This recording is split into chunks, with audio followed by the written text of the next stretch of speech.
Welcome to your Wednesday Sports Check, everyone. I'm Swanson Gibson Jr. Topping sports, the Bahamas Cycling Federation recently hosted its national over in Exuma. More than 100 male and female participants conquered Mount Thompson terrain, setting out to win their respective divisions. Our Charles Fisher caught up with the various winners. The grueling hilly course proved treacherous for most of the cyclists, and adding the heat made the ride even more enduring. Cami Roach put the legs to the pedal and came away as the under-23 girls champion. Really hard. When I train in Nassau, it's like completely flat. So here, all these hills really got me, but it was good. If I was like still with the pack of girls, I was gonna at some point like break away, but I ended up like dropping them in the first like 5 miles. So I just like had to hold on to like my speed the rest of the way to like stay away from them. Chip off the old block with cycling in his blood, Baron Musgrove Jr., under-23 male champ. It wasn't the race that I expected because I had bike mechanical issues, but I still did my mileage and I did it. The course is very hilly. You know, I think on the first hill, that's where my bike mechanical started.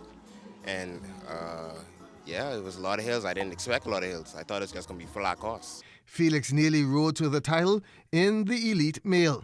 The race was pretty brutal, quite hot.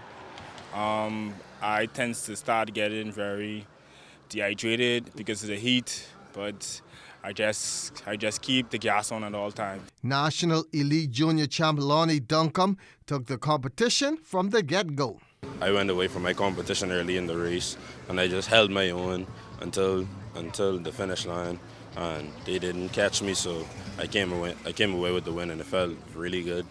Second time winning national, so very happy to be here. Got to thank God for giving me the strength to win. As for the youngest cyclist, Trinea Smith.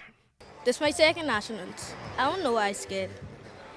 I come first place, just cruise, and then when I reach down now, just start cycling fast. Great showing by our junior cyclists on a job well done. For ZNS Total Sports, I'm Charles Fisher. A lot of excitement happening as of late in Exuma as history was made at this year's 40th Barry Tari Regatta. For the first time in the history of sailing, there was a relay race featuring 3 boats each from Barry Tari, Black Point, Bucktown, and Rollville. It would be the boats from Black Point, Slaughter, Lady Eunice, and Raging Bull taking the top spot in grand fashion. It was the most dominant boat. They say, well, they'll start us first, so we say, yeah, we'll go with it. And we went out there and we did what we usually do. We jump out, put the lead for the team, and my man, Lady Eunice, Raging Bull, they just finished it off with a grandstand. What do you thought about this really first time ever? Man, first time really ever happened in any regatta held in the Bahamas, and it was great. It came off very great. I just keep it to the wind and go into the wind so I could bring it on to the Raging Bull crew, you know. What do you thought about this relay for the first time? The fans felt it was exciting. Yeah, man, the relay, I like it. It's like taking candy from a baby. When I saw Slaughter came and took a command and lead, then Lady Eunice fired the gap. I was on cruise control, so this team Black Point, this is the most exciting race so far. I mean, we need to do this more often, like it's team spirit and camaraderie. My team from Black Point, we all work together, you know, so it was a good thing. Commodore Horace McKenzie on the idea. That's something innovative.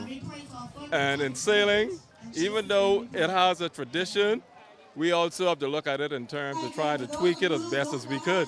Chairwoman of the Barry Tari Committee, Annie Lloyd, was all smiles, suggesting everyone had a good time. It was nothing short of spectacular.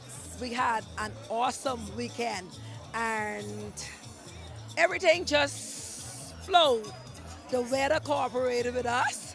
You know, I was a little scared with all that rain earlier, but lots of sunshine. The sea, we had just the right wind. Everything just went smoothly. And on the track, on Wednesday, the NCAA Division I Outdoor Championships began in Eugene, Oregon, and 6 Bahamians embark on their journey to claim a gold medal. The men getting into it early, with Nebraska's Keyshawn Strawn set to participate in the men's javelin finals. Oscar Smith of Louisiana Tech sprints in Heat 1 of the 110-meter hurdle prelims, while Minnesota's Zion Campbell runs in Heat 2 of the 4x1 prelims. The top 2 in each heat plus the next 3 best times advance to the next round. On Thursday, the women get their first taste of action. Florida's Anthea Charlton competes in the women's 100 meters and long jump. Following her is another Florida Gator, Quincy Penn, running in the 4x1 relay. Then Javonia Valcourt of Tennessee sprints in the 400 and 4x4. The NCAA Track and Field Championships will take place at Hayward Field through Saturday, with all of the events covered by the ESPN network. We'll have more updates and stats in Thursday's Sportscast.